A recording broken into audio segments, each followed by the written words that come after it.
Dans cette nouvelle session, nous allons voir comment est-ce qu'on peut analyser le déploiement de nos agents, notamment la santé de nos agents, comment voir quelle version du OneAgent est déployée, comment voir quel type de OneAgent est déployé. Donc, pour cela, on va utiliser le OneAgent Health.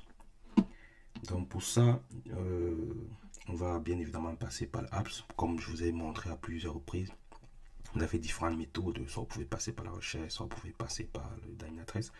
Donc en passant par le else, donc il suffit de chercher OneAgent.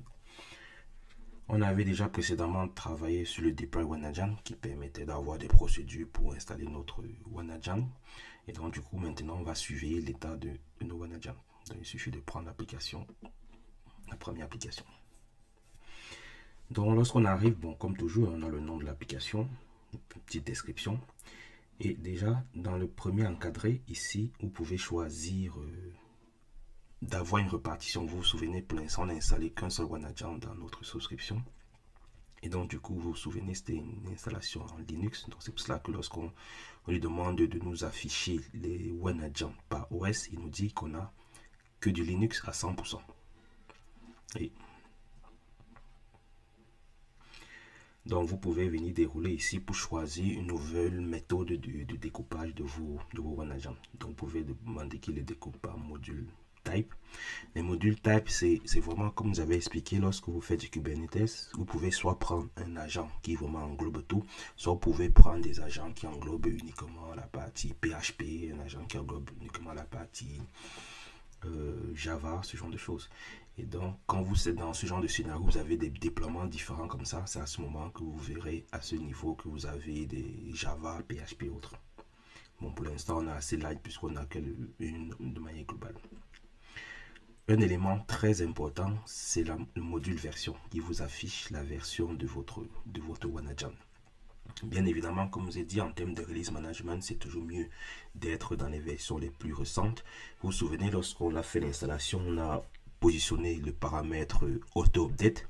Ça permet que lorsqu'on met à jour notre console, on récupère donc les nouvelles versions de OneAgent et la console peut envoyer l'information au OneAgent pour qu'il se mette à jour. Donc ça, c'est plutôt intéressant.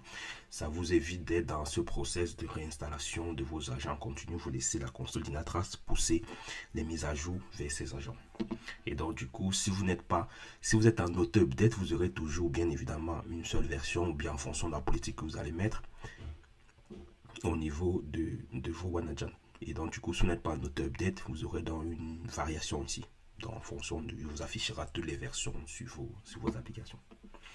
Bien évidemment, comme on l'a vu lorsqu'on mettait à jour le OneAgent, l'installation du OneAgent via la console Dynatrace, vous avez vu, je vous ai bien précisé que cette modification n'est possible que sur des versions récentes. Donc, si vous avez de très vieilles versions du OneAgent, ce ne sera pas possible de modifier via la console.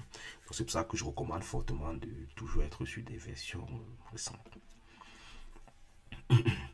Et donc, lorsque vous splittez, donc ça vous donne des statistiques pour savoir combien de différentes versions vous avez, est-ce que vous avez du Java, du PHP, donc vous pouvez voir tout ça ici. Et maintenant, dans l'encadré de dessous, vous avez vraiment tous les modules. Donc aujourd'hui, on a une seule installation qui a été splittée en deux.